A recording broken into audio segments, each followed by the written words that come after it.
there, so welcome to my kitchen, everybody. Welcome back if you're old, welcome for the first time if you're new. Perhaps you have just found me because of the subject of this video, and that is gluten-free sourdough. If you have known me for a while, our history is paleo, which is completely grain-free, but that has been our life for 10 years-ish, as we've healed from some autoimmune disease and other health conditions. And so we have been eating more grains for the past few years, mostly rice and gluten-free products. When possible, I like to make everything from scratch because then I know the ingredients, I can control the ingredients.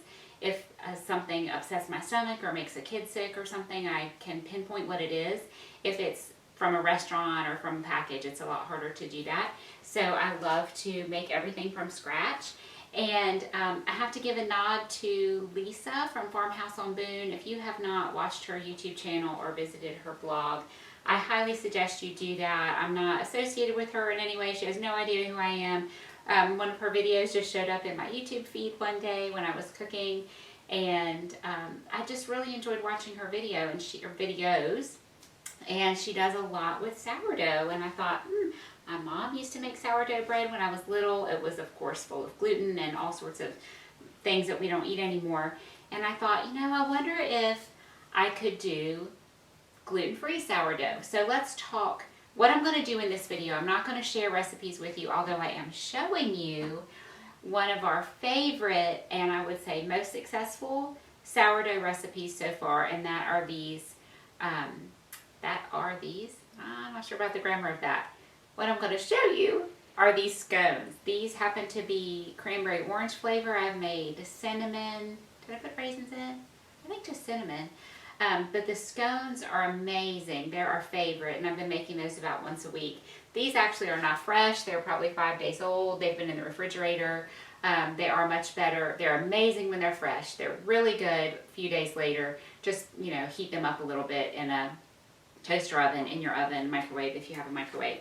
And they're great. So I just wanted to show you that yes, I am in fact using my sourdough starter. It's working and it's amazing. And we'll get into recipes in future videos.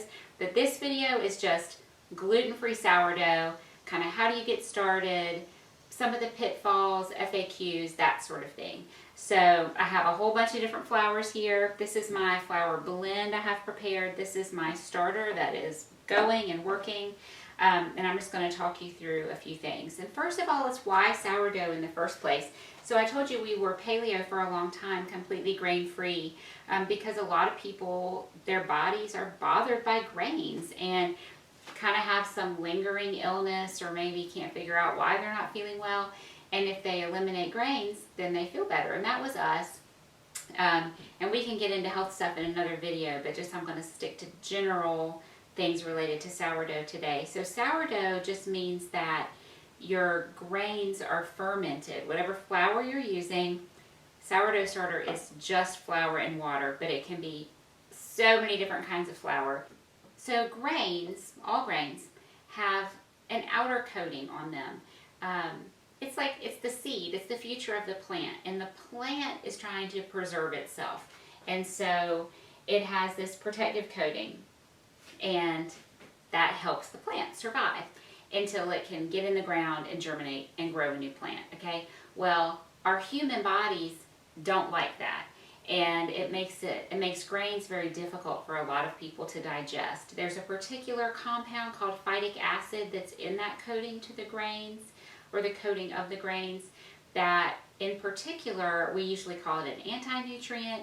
It just keeps your body from, number one, it can make you feel poorly in some way. The symptoms vary dramatically.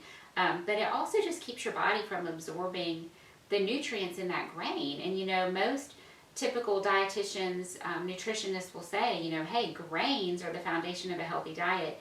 But if you cannot digest those grains and absorb the nutrients from them, then they are not the foundation of a healthy diet for you.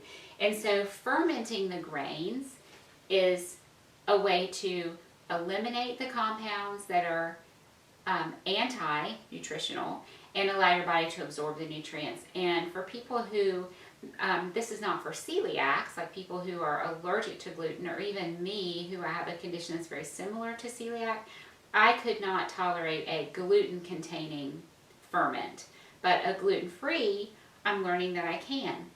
So the fermentation breaks down those compounds that make it harder for your body to digest and get the nutrition, but also then you get probiotics, which are very good for your digestive system.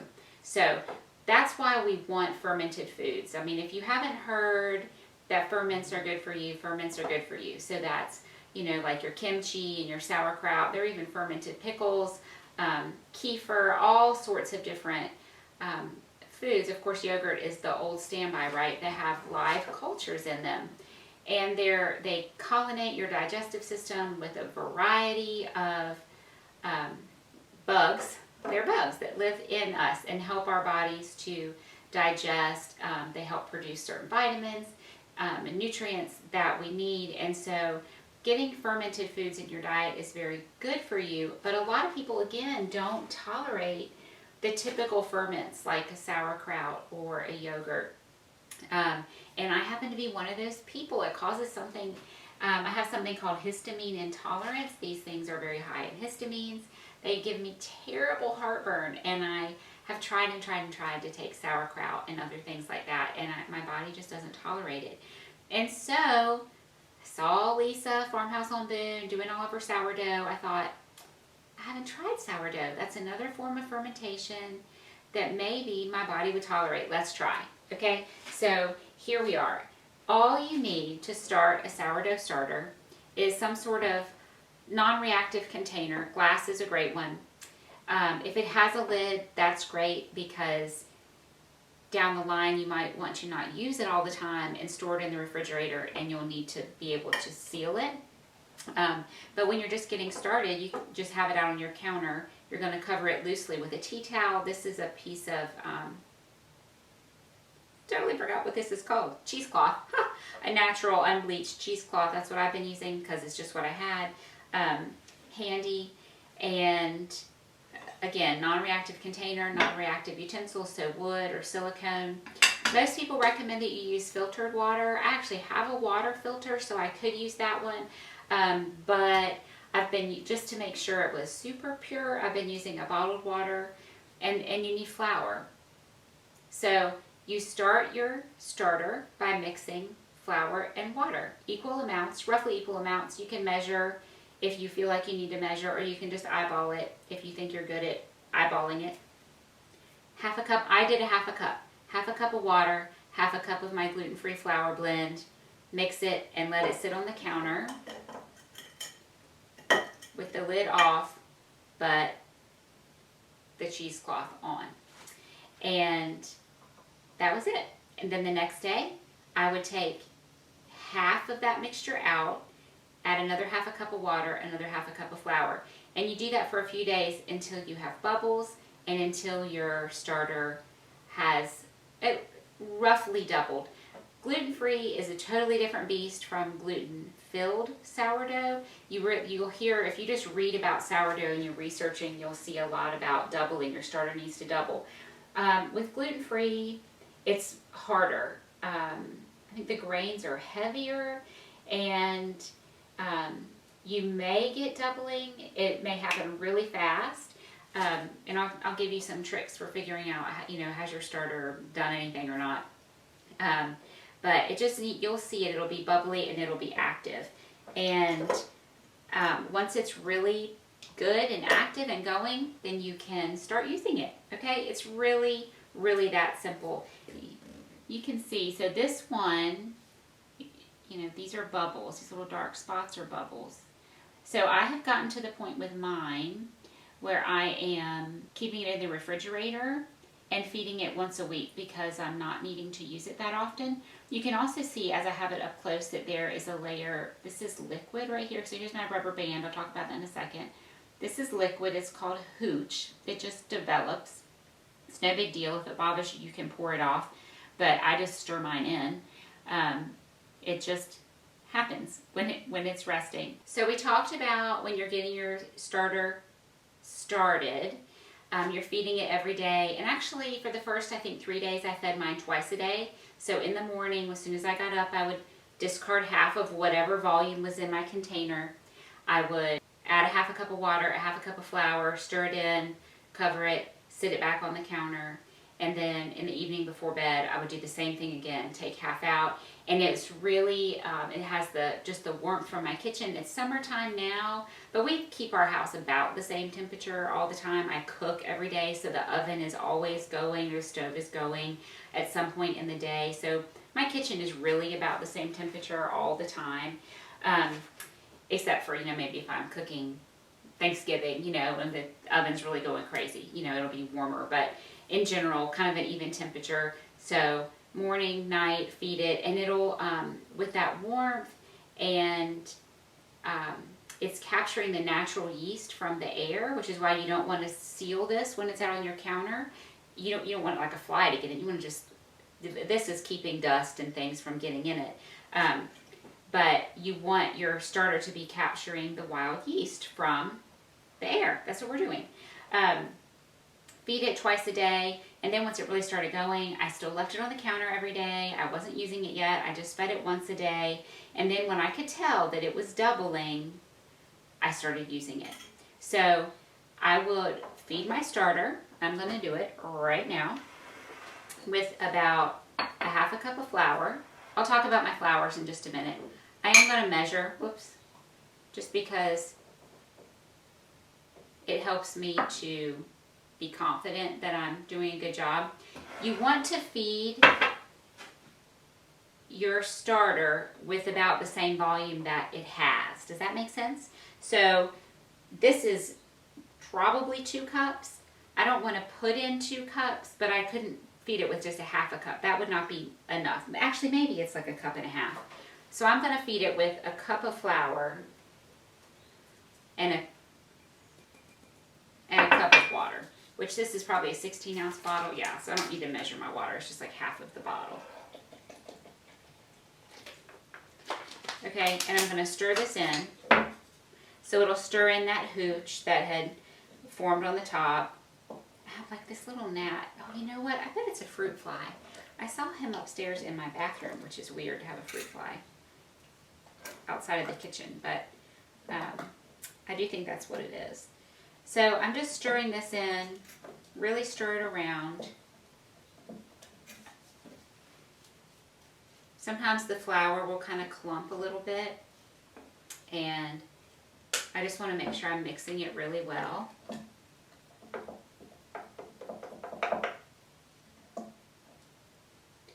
I guess I should have said too, I have seen a lot of recipes using sourdough that also use yeast. But this is a natural form of yeast. It's natural leavening. So yeast is leavening. Baking powder, baking soda are leavening. They make your baked goods rise. And so the sourdough is a natural form of that. The flour and the water are capturing the yeast from the air. It's fermenting. The grains are fermenting. And that's your leavening then. So when I have used my starter, I have not added yeast, but I have seen recipes that do. Okay, so I feel like it's mixed well. It has sort of a spongy texture once it's active. So to keep track of is it growing or not, I just use my rubber spatula and scrape down the sides so that it's clean, or cleanish at least. And then I will put my rubber band, cover it with my cheesecloth. I wanted to open this up. I guess maybe that is it. And I just kind of set that right there because that will just sort of hold that in place. And then I just set it back in the corner. And tomorrow this will be active. It will have bubbled. Actually, I probably should have taken a little bit out. It may raise all the way up to the top, but then it'll go back down a little bit. And then in the morning or tomorrow sometime, I can use it again. And that's really it. You're adding flour, you're adding water, you're mixing it in. So I just deflated all the bubbles as I stirred it around. I'll come back and I'll do a little like addition to the video where I show you a few hours later how the bubbles are activating and how it has grown. We've talked about why we do sourdough, how to start it, how to feed it. I'm sure you'll have lots of questions. I'm sure I've been very confusing in some aspects of this. Flours to use and not use. So I did a lot of research, just like I do with, anytime I'm creating a recipe. I mean, sometimes I just have like a spark of genius and I create something, but generally I'll see, like I follow the Pioneer Woman or Ina Garten, somebody like that, and they'll make something. I'll think, oh, that looks amazing. Let me make that healthier for us, or to suit our diet. So I have some sort of inspiration, and then I'll do some sort of research about, how does this particular ingredient interact with this ingredient, whatever. So in all my research on sourdough, I found that every different person had a different opinion about what flours worked best. This is for gluten-free. I'm really just talking about gluten-free. If you're doing regular, like all-purpose flour, or you're milling your own grains or whatever, you can have gluten. You probably do not want to even be watching this video. You're probably not watching. So this is all speaking of gluten-free.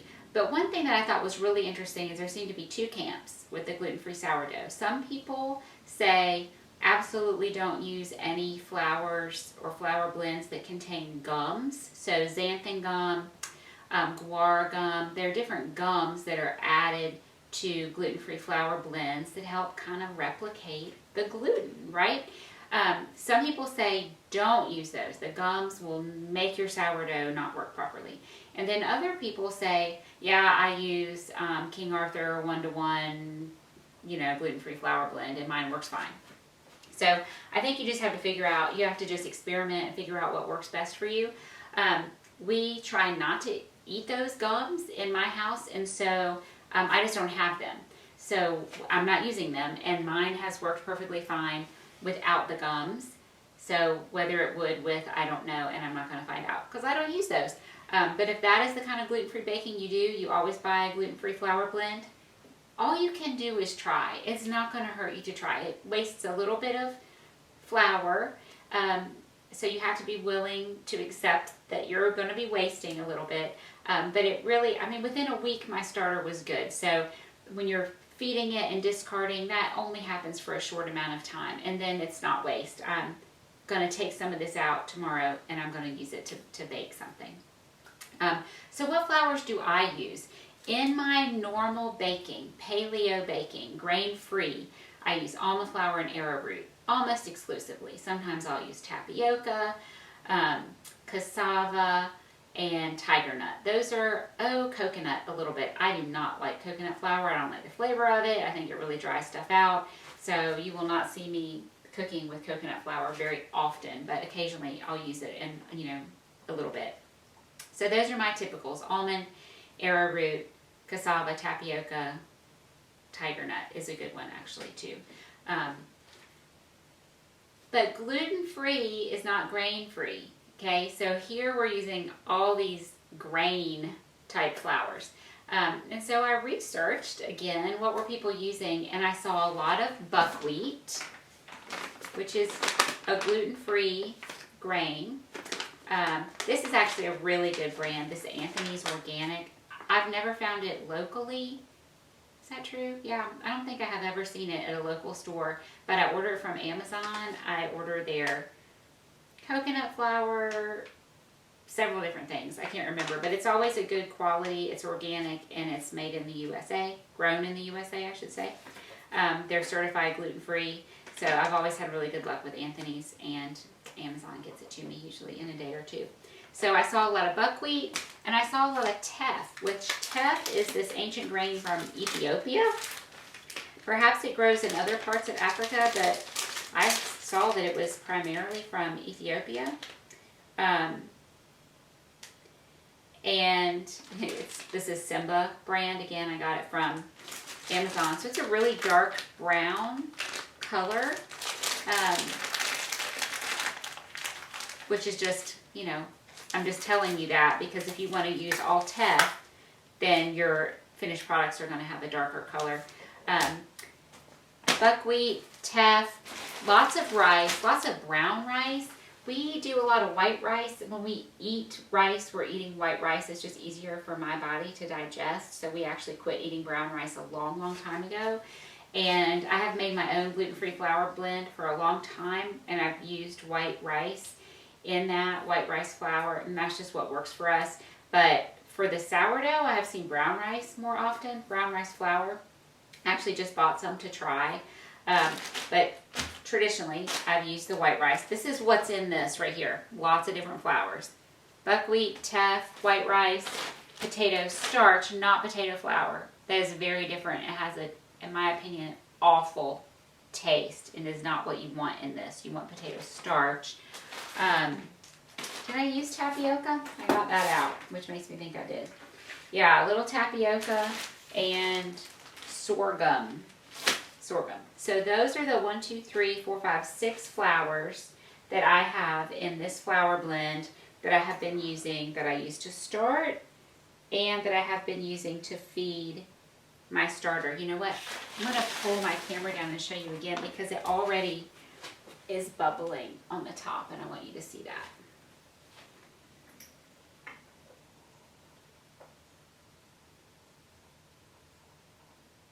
Let me get my fingers. Can you see? I mean, already it's been what, at most 10 minutes? So that means it's happy and healthy and alive. And it does smell. I mean, it has a sour smell, but it should smell good. It should smell like sourdough bread, for lack of a better way to say that. It should not have, you shouldn't go, oh, this is a terrible smell. It should be a pleasant, slightly sour smell. Okay, so that's my flour blend, and I will, do I give you the recipe for that? I'm still tweaking it.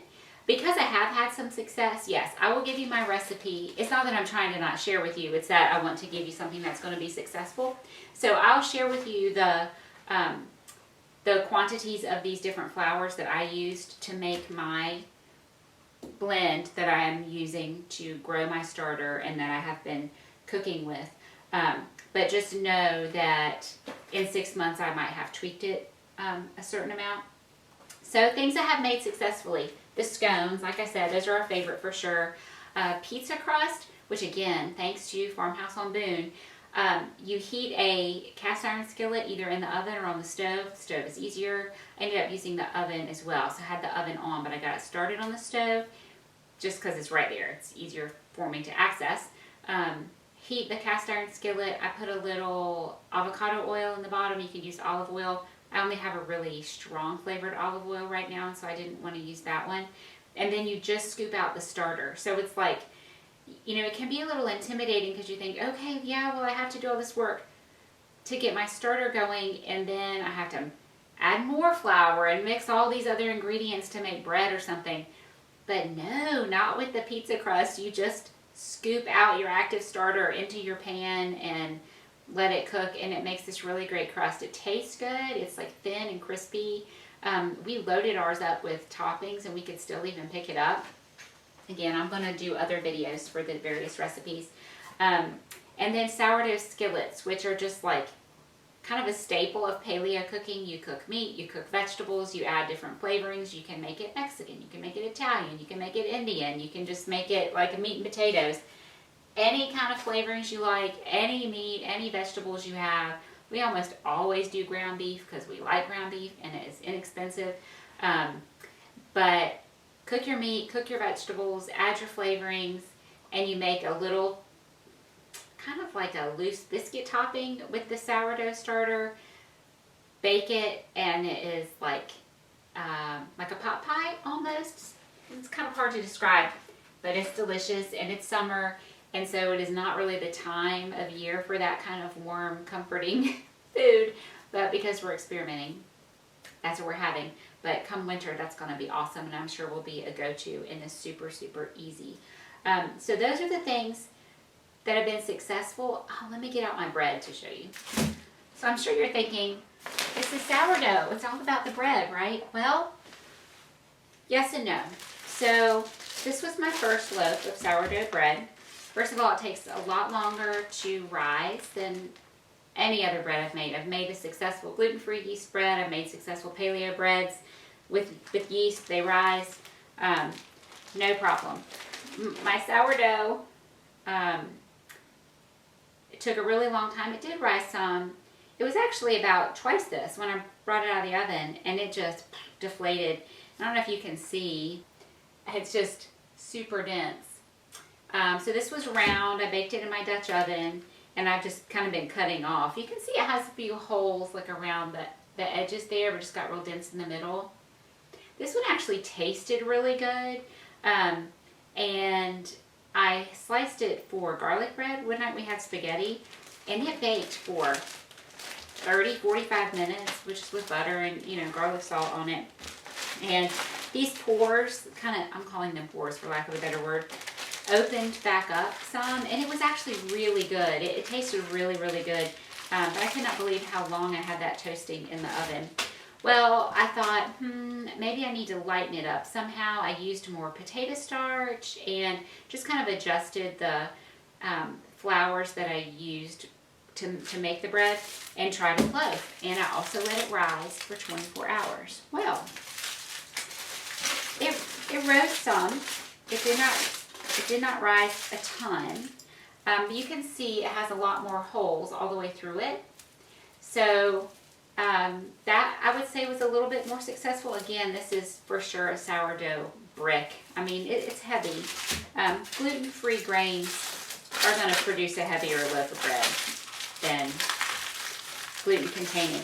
But because I let it rise, or in sourdough parlance we would say ferment, for 24 hours, this has a super sour flavor. I mean, it's really sour.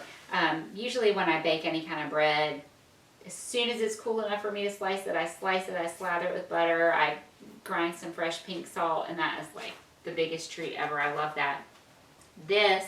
The butter and salt, the sour flavor was so strong that I actually had a little jar of pesto in the fridge. I put some pesto on it. Pesto is a really strong flavor, and that covered up the sour flavor enough that I was able to eat it. So this has been in the fridge for a couple of days. I've been thinking about what am I going to do with it? Like, I'm wondering if I use it for French toast, if the sweetness would mellow out the sour, or if I need to use it in like a super savory application, like a savory bread pudding, which I've never actually made, but I could experiment. I don't want to waste it because it's fine. It just has a really strong flavor. But I need to get on it or freeze these because they've been in the fridge for a little while. So I haven't had what I would consider true success with bread just yet. But let me tell you something about that. We don't eat a lot of bread anyway. I cook a meal every night, or we go out, which we usually, that's my husband and I have date night. It's once a week. We hardly ever take the kids out. 4 little teenagers. They eat home cooked food all the time. And I cook enough to have lunches the next day. And so they're typically eating leftovers. We really hardly ever eat sandwiches. Even when we travel or are having lunch meat type stuff, it's just lunch meat with a string cheese and carrots and an apple, or, you know, chips, that sort of thing. We've just been so long without bread that I think we're out of the habit of having bread. And when we camp or something, I might make like a breakfast sandwich just to give us extra calories. But even at that, I usually don't. I usually will make something like these scones and take them with us so we have something good for us. Not that the gluten-free breads are bad for you, but I mean, they're definitely not health food. They're just refined grains. So what I'm thinking is going to be my future with this sourdough is making things that are easy and successful. And frankly, I think the bread, if you just Google gluten-free sourdough bread, there are a couple websites that will come up, and they're great. They have a lot of information. I cook all the time. I cook from scratch all the time. I love it. I'm not intimidated by it. I'm not deterred by the time in the kitchen. When I read a couple of these recipes, I was overwhelmed. I had to put it aside and think, man, do I even want to tackle this? It is involved and complicated. I think to get a really good, beautiful loaf of gluten-free sourdough bread like these bakers have shown on their websites is going to take a lot of time, a lot of commitment, a lot of effort, a lot of ingredients. And I just don't care that much about bread, honestly, because like I said, I have my gluten-free yeast bread if I really want that. I know it works. It's delicious and it's easy. And I have my paleo bread recipe, also delicious, also easy. You know, paleo breads are like batters. You just mix it up and bake it. There's no rising or anything like that, generally. I'm trying to remember. It's been a while since I've made that. I don't think I'm going to even try, honestly. Maybe once more I'll try with the gluten-free bread. But we love the scones. The pizza crust is great. The skillets are great. So I'm going to look for more recipes like that using my sourdough, so we get the benefits of the sourdough, the fermentation, the probiotics, and not have the headache of the bread. So if you are looking for a gluten-free sourdough bread recipe, don't come back to me. But come back to me if you want to see how to make these scones and the pizza crust and that kind of thing. Please leave questions and comments down below. I would love to help you. I'm certainly an experienced cook. I'm not an experienced sourdough maker. But I'm learning, and that's how we learn, right? Just like I have a desire to do it, I'm going to dive in, I'm going to accept the risk, I'm going to accept the time commitment, and I'm going to try and see what happens. And that's really all you can do is just try. You know, research and then try and see what happens for you. You certainly don't have to buy all these flours. I can tell you they all came from either Thrive Market or Amazon, so I can link all of those down below. If you want to get started with something like this, I highly recommend you get a Thrive Market subscription. I have belonged to them. It's a membership. It's $60 a year, although I think they have a monthly option now. They don't sponsor me, but I love them, and I've talked about them for a long time. It's all the stuff you would buy at Whole Foods or a health market, but delivery only. They don't have a brick and mortar store, and it's like discount prices. So, you know, this bag of sorghum, which Whole Foods carries this, Bob's Red Mill, they carry all these different flours. I'm just making this up because I don't know. But it may be $8.99 at my Whole Foods, and it's $5.69 on Thrive. I mean, it's usually dramatically less, and then they have sales. And so when they'll have all their paleo stuff on sale or their gluten-free stuff on sale, I will stock up on those things at that time. So I highly recommend Thrive Market, and of course Amazon as well. Like, I don't believe Thrive had teff flour. I looked. There are a couple of these things that they did not carry, that I was able to get through Amazon at a good price. So I'll link everything below that I can, and I will certainly continue to bring you along on this gluten-free sourdough journey. Next up, I'm going to have to show you the scone recipe because it's really easy and it is really, really good. All right, so thanks for watching today, everybody. If you like this video, please give it a thumbs up, hit that subscribe button, help our channel continue to grow as we spread the news that good food can be good for you. Have a great day, everybody. I'll see you next time.